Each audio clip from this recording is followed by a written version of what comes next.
Okay, guys. This is for people that are doing curves. They want to have like subtle curves that are going very similar to the peacock one that I showed you guys that I did in high school. So when you're doing curves, a couple of you have had curves that you want to be like a wavy line, which is totally okay, but you'd have to do that in separate sections. It's not really a continuous line. The only way it could be is if you kept traveled your line, and I'll show you. I'm going to try and make like 2 camel humps. So what I'm going to do is, since I kind of want a curve here, I want to use 5 strings, and then I want to go down to 3, and then I want to go down to 1. Now I don't want to just do 1 row of 5, 1 row of 3, 1 row of 1. That's going to flatten a lot. I kind of want to do 2. So I ended on an under, and I'm just using a plain weave for this. So I need to go over, under, over, under. And remember when I said curves is about tension and it's about counting your knots. Depending on how tight you pull, you can also get, your circles to come out differently. Remember, the tighter the knot on specific ones, the more tension that there is, the smaller the curve is going to appear. The looser the knot, the bigger the curve is going to appear. So if you want a tighter curve, you need to pull it a little bit tighter, not so tight that you warp your strings too much. So now what I'm going to do is I'm going to go and I'm going to kind of like sneak back in here. Actually, oh wait, no, I did too. I am going to sneak back, and I want to go drop it down to 3. So I'm actually undoing something I just did, which is totally okay. So I'm going to drop these 2 looms. I keep saying drop a stitch. What I actually mean in sewing, that's what it's called. You're actually going to be dropping part of your warp, okay? So I have a 5, and I want to go down to 3. So I went over, so I need to go under, over, under.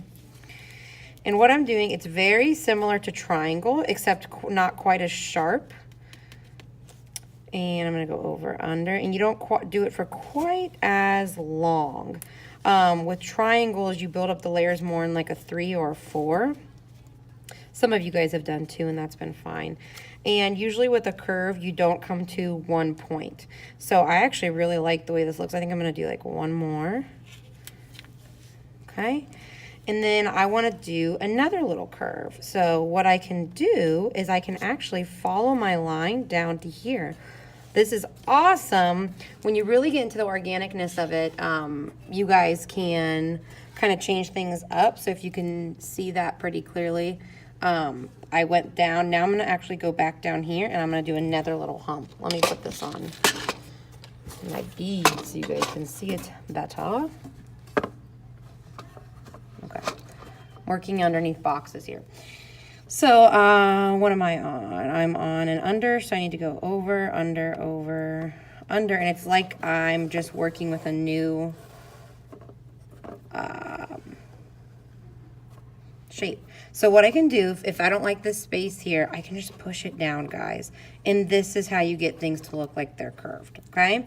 So I'm going to go back, and I'm going to do maybe like a little bump here. So I'm going to do 3. So I'm just, like I said, I'm really working organically here. I'm not like super mathematical. When you do something like a triangle, it has to be like exact. And if you do it on the left, you have to do it on the right. And it has to be built a certain way. But with this, I want to create a nice little wave happening. I really like the way this is going. So another thing that you guys can do, some of you want big overarching curves. So what you can do is you can go back and again drop a stitch or drop a warp. So I'll go the whole way, I'll come back, but I won't come back all the way to where I started. And it'll gradually make it look as if it's curving. So let me show you what that looks like. For all of these, I'm using a plain weave. I am not using basket weave. Basket weave isn't the best for curves because it doesn't allow you to do that nice tension, that nice push and pull. So see by pulling that tighter how that made that go down more. So also some of these things will go down more when you go back and go over them once more.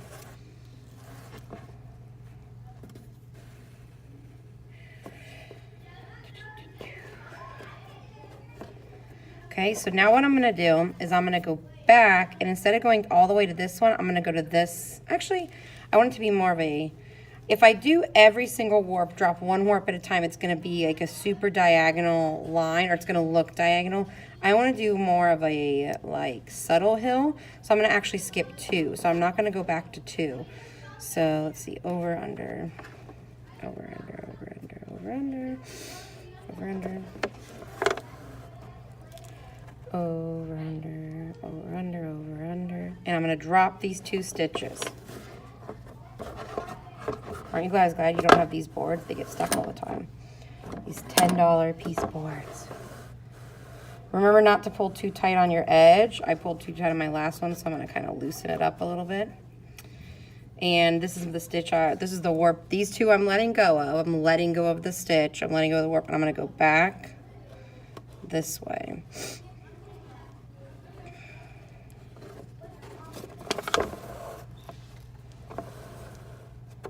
Oh yeah, it's looking nice. Over, under, over, under, over. So again, if you're probably getting used to this now, you can probably guess that I'm going to go back, and now I'm going to drop these 2 stitches. Under, over, under, over, under.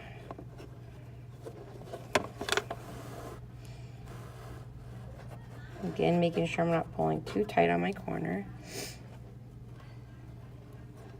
And I don't want to go further. I want to keep that. Now, if I wanted to build some more height, I could do 2 rows. I could go this way and that way before dropping the pieces of the warp, but I'm trying to hurry up and show you guys what dropping 2 is like. So I dropped these 2. Now I'm going to drop these 2.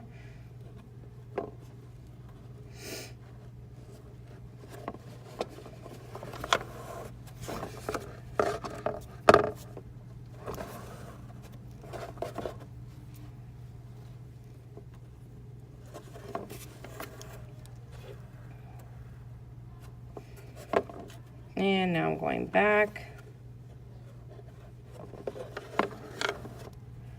And I'm going to stop on this one.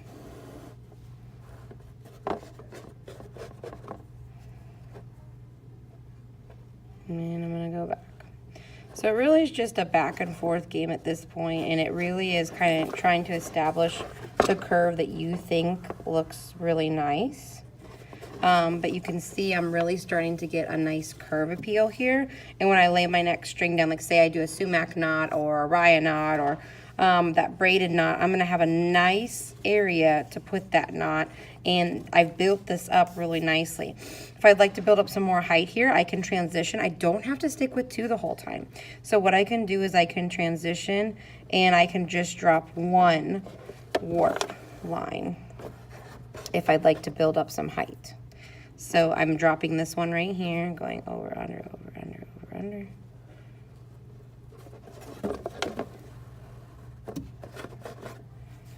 Under, over, under, over, under, over. Now I'm dropping this one.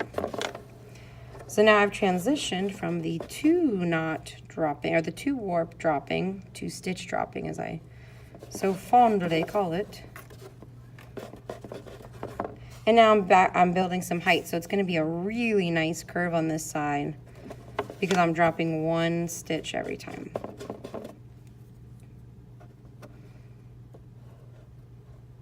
Wait, did I drop a stitch that time? Yeah, okay. See, even a teacher's got to check their work.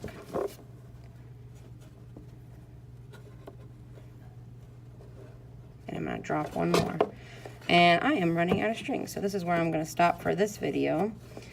But you guys can see that just by kind of planning out how my strings are going to layer on top of each other. Again, with this one, I did the 2 on the same, the 2 on the next same, the 2 on the same, and then I even carried the string over. On this subtle curve, I was dropping weaving warps as I went. So this is what it looks like when you drop 2. It's kind of a more subtle one, or actually it's less subtle. It's more slow though, because you're not building height, you're building across. When you drop just 1, you're building height instead of going across, and this one is when it gets more subtle. So you can use a combination of dropping 1, dropping 2, counting out your things, but this is a nice organic piece. I wouldn't call this a geometric piece because it feels very curved. So if you need to do curves, this is what you need to do. Refer back to that fill-in video to know how to kind of fill this in. I would honestly probably just use the method where you go and you braid next and you push down, and maybe in some areas you can fill in, maybe like go 5 over, go 6 over, go 7 over, go 8 over. Kind of like how we were dropping the stitches, just reversed here. So good luck. If you're doing this one, way to challenge yourself. You can handle the curvedness.